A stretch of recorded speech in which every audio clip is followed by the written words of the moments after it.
அன்பார்ந்த மாணவ செல்வங்களுக்கு வணக்கம். இன்றைய பாடத்தில் நாம் இரு எண்களின் மதிப்பை ஒப்பீடு செய்யவிருக்கின்றோம்.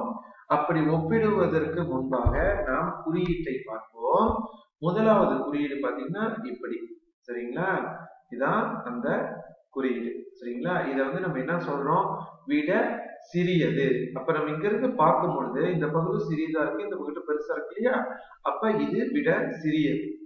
இங்க பெருசா இருக்கிறதுனால இது விட பெரியது, சரிங்களா?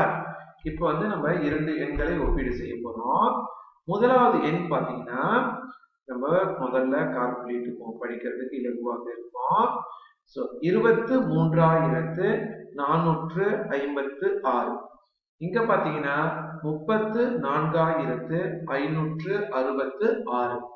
இந்த இரண்டு எண்களை நம்ம ஒப்பீடு செய்யும் பொழுது இங்க 5 இலக்கம் இருக்கு, அதே போல இங்காலையும் 5 இலக்கம் இருக்கு. அப்ப இங்க 10,000 இடமதிப்புல 2 இருக்கு, இங்க 10,000 இடமதிப்புல 3 இருக்கு. அப்ப இதுதான் பெரியது. அப்ப நம்ம நம்ம குறியீடு போடும் பொழுது இது பெரியது இல்லையா? இப்ப இங்கதான் நம்ம போடணும். அப்படின்னு என்ன இருக்குன்னா 23,456 விட 34,566 பெரியது, சரிங்களா? இந்த மாதிரி எந்த பக்கெட் வாய் திறந்திருக்கோ அது பெரியது, எது இந்த மாதிரி சிறியதாக இருக்கோ இது சிறியது, சரியா மாணவர்களே?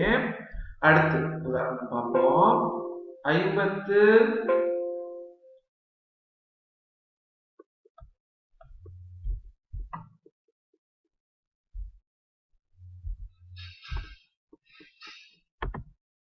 அடுத்து பாருங்க, 56,735. இங்க 56,730, சரிங்களா?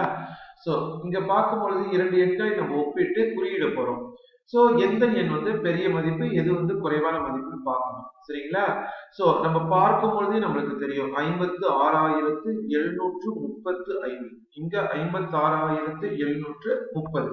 அப்படி பார்க்க முடியாத மாணவர்கள் என்ன செய்யணும்னா இங்க எத்தனை இலக்கம் இருக்குன்னு பார்க்கணும். இங்க பாத்தீங்கன்னா 5 இலக்கம் இருக்கு, இங்கேயும் 5 இலக்கம் இருக்கு. முதலாவது 10,000 இடமதிப்புல 5, இங்கேயும் 5. 1000 இடமதிப்புல 6 இருக்கு, இங்கேயும் 1000 இடமதிப்புல 6 இருக்கு. 100 இடமதிப்புல 7 இருக்கு, இங்கேயும் 100 இடமதிப்புல 7 இருக்கு. 10 இடமதிப்புல 3 இருக்கு, இங்க 10 இடமதிப்புல 3 இருக்கு. இங்க 1 இடமதிப்புல 5 இருக்கு, இங்க 1 இடமதிப்புல சுழியம் இருக்கு. அப்ப 5 பெரியது, இது சிறியது. அப்ப நம்ம குறியிடும் போது இப்படி குறியிடணும். அப்படின்னு என்ன அர்த்தம்?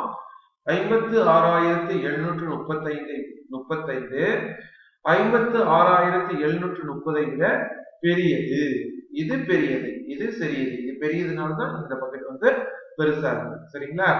அதே போல 98,737. இங்க 99,385, சரிங்களா? சோ இங்கேயும் 98,737, இங்க 99,385. இந்த இரண்டு எண்களை ஒப்பீடு செய்யும் பொழுது எந்த எண்ணின் மதிப்பு அதிகமாக இருக்கு? இங்க 98,000, இங்க 99,000. அப்படின்னா இந்த மதிப்பு பெரியது. அப்ப நம்ம குறியிடும் பொழுது இப்படி குறியிடணும். அப்படின்னு என்ன அர்த்தம்? 98,737 99,385 விட சிறியது, இது சிறியது, சரியா மாணவர்களே? இதன் தொடர்பான பயிற்சிகளை நீங்கள் சரியாக செய்வீர்கள் என பெரிதும் நம்புகிறேன். நன்றி, வணக்கம்.